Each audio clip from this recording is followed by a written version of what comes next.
viewers, you're watching Republic TV and we are starting this bulletin with some breaking inputs coming in the Kerala gold smuggling scam. In fact, the top central agency has now got a non-bailable warrant against the accused who are still absconding and is currently suspected to be in UAE. In fact, the process of blue corner notice will also be worked out upon. The NIA has now sought for the custody of the accused, who is currently in the custody of the customs. Speaking on call records, the NIA sources have also said that it is certainly a lead but does not prove culpability and will have to be corroborated with the evidence. In fact, now the NIA are working upon investigating two verticals that to be probed. One of them is the modus operandi. Let's go across to my colleague Shravan Sen, who's also joining us over the phone line with our editor Niranjan as well. Shravan, coming to you first, take us through the latest update you are picking up in this NIA probe so far.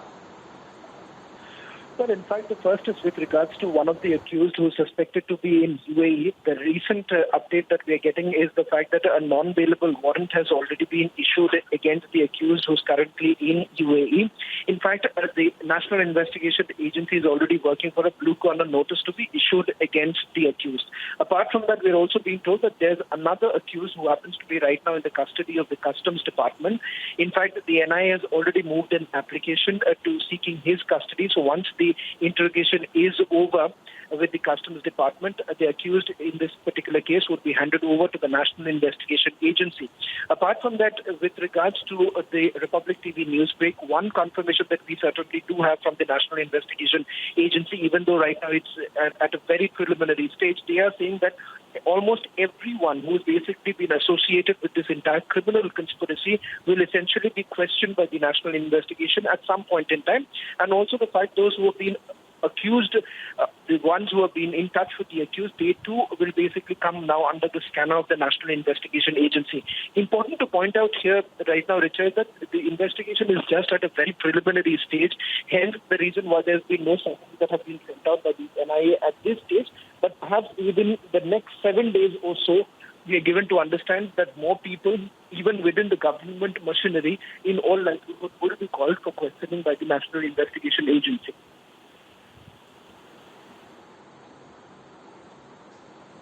All right, Shravan, we'll also go across to my colleague Niranjan joining us over the phone line. So Niranjan, one of the other modus operandi that the police is also looking at is how exactly was the smuggling take place, the players involved, and what were the beneficiaries of the smuggling as well. If you can also take us through the breaking updates that we are picking up at this time.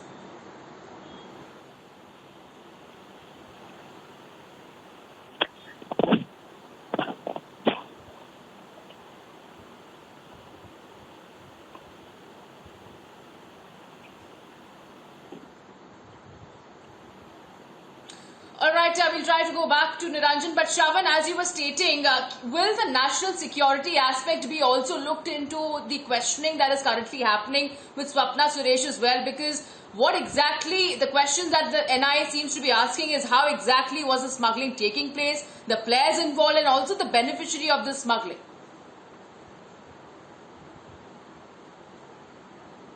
In fact, preliminary investigation that has been carried out by the National Investigation Agency suggests that the proceeds of crime were basically being used for terrorist activity. And that is where the mandate of the National Investigation Agency comes into the picture. Having said that, they are also looking into the money laundering angle because they believe that there is, in all likelihood, that a lot of money that was basically made from gold smuggling was being laundered through multiple companies. And that therein other central agencies to come into play. But at this point in time, what is going to be very important for the National Investigation Agency, in fact, that is what they are doing, is to basically identify the key players, the key beneficiaries of this entire gold smuggling that has been taking place. In fact, this has been happening for over decades. What is certainly very different is the fact that today, what has come out in limelight is the fact that there have been government bureaucrats, politicians, which have basically come under the scanner.